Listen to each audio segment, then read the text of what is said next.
In a congressional hearing room, a lawmaker is illuminating one of the darkest corners of the tax system. Are crypto miners creating products like farmers, or is the IRS punishing them with different rules? Representative Kerry's question isn't just about blockchain technology.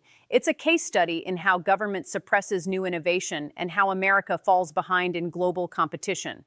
And the IRS Commissioner's response? Wait and see what happens next. Context: the crisis of inequality in crypto taxation. Representative Kerry's opening is built on a simple comparison. When a farmer grows crops, when a miner extracts minerals, when a manufacturer produces goods, none of these are taxed at the moment of creation. But when a crypto staker validates blockchain transactions and creates new tokens through their own computational work, the Biden-era IRS treats them differently. They're taxed immediately, at the moment of creation, unlike any other form of self-created property in American tax law. This isn't just a technical tax question. It's a window into how regulatory agencies can use their interpretive power to pick winners and losers, to favor traditional industries while strangling emerging ones. And Kerry is demanding answers. Why this double standard? Who decided that digital innovation deserves different treatment than physical production? Concept breakdown: staking as production. To understand why this matters, we need to demystify what staking actually means. In proof-of-stake blockchain networks, individuals lock up their cryptocurrency tokens to help validate transactions on the network. Think of it as volunteering your computer's processing power to maintain the integrity of a decentralized ledger. In return for this service, the network rewards you with newly created tokens. Kerry's analogy is precise and devastating. This is functionally identical to a farmer planting seeds, staking capital, tending crops, validating transactions, and harvesting the yield, receiving new tokens. In traditional agriculture, the farmer isn't taxed when the wheat grows. They're taxed when they sell the wheat at market. That's called realization, the moment when theoretical value becomes actual income. But the 2023 IRS guidance broke this principle. It declared that newly created crypto tokens are taxable income at the moment of creation, not at the moment of sale. Imagine telling a farmer they owe taxes on their unharvested wheat, calculated at today's market price, even though they haven't sold a single bushel and might never be able to sell at that price. That's the situation crypto stakers face. Why this concept matters: the foundation of fair taxation.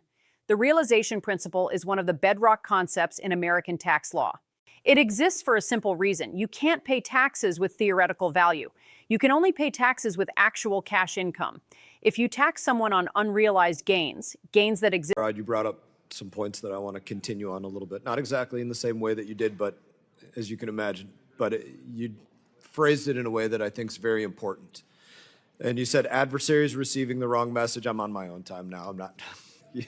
Adversaries receiving the wrong message, and allies being told defend yourself and do so on your own. Those are important statements, I think, for people to understand.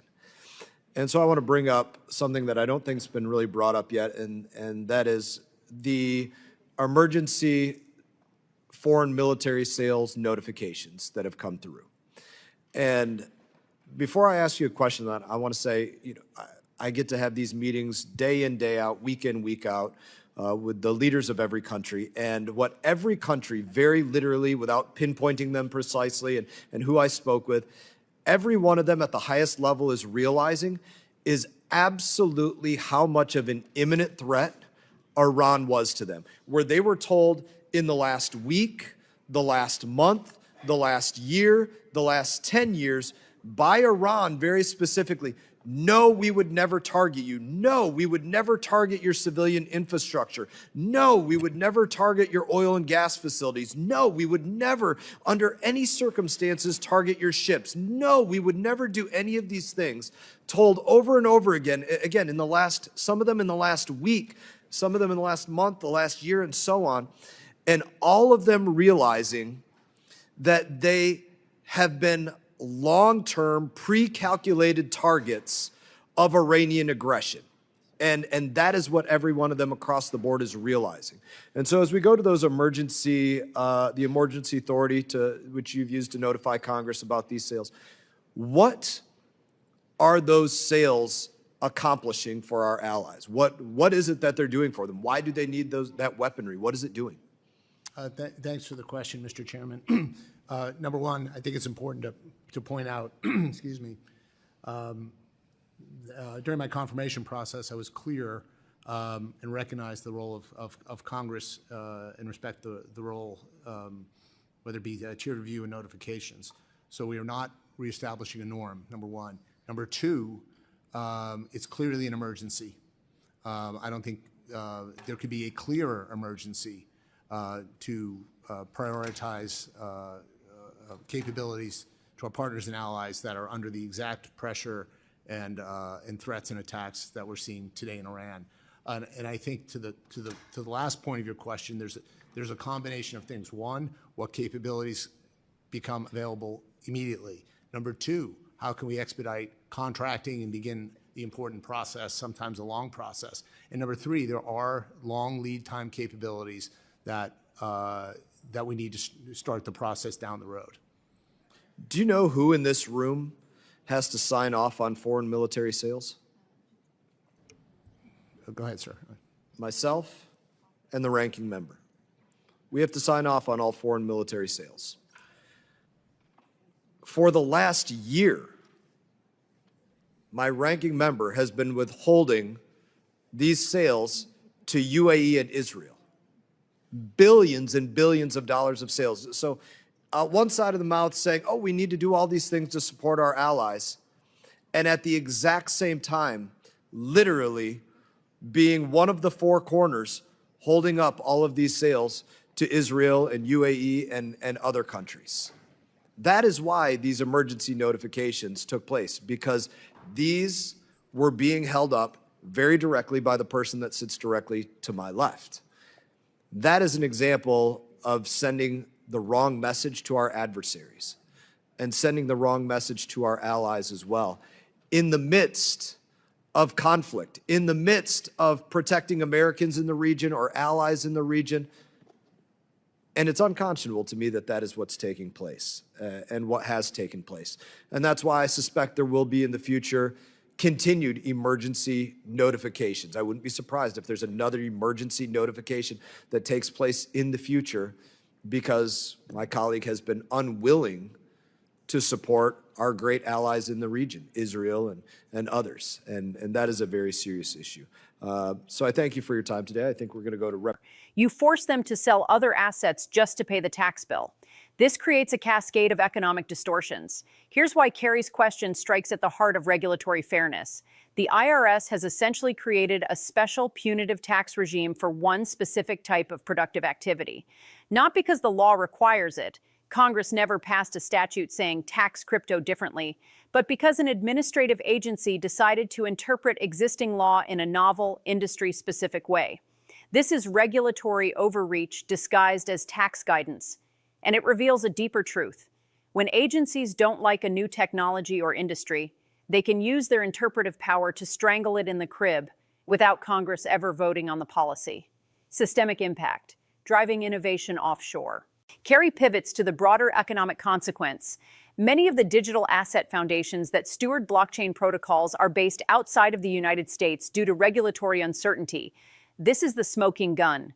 American entrepreneurs and developers facing a hostile regulatory environment are moving their projects to jurisdictions with clearer, fairer rules.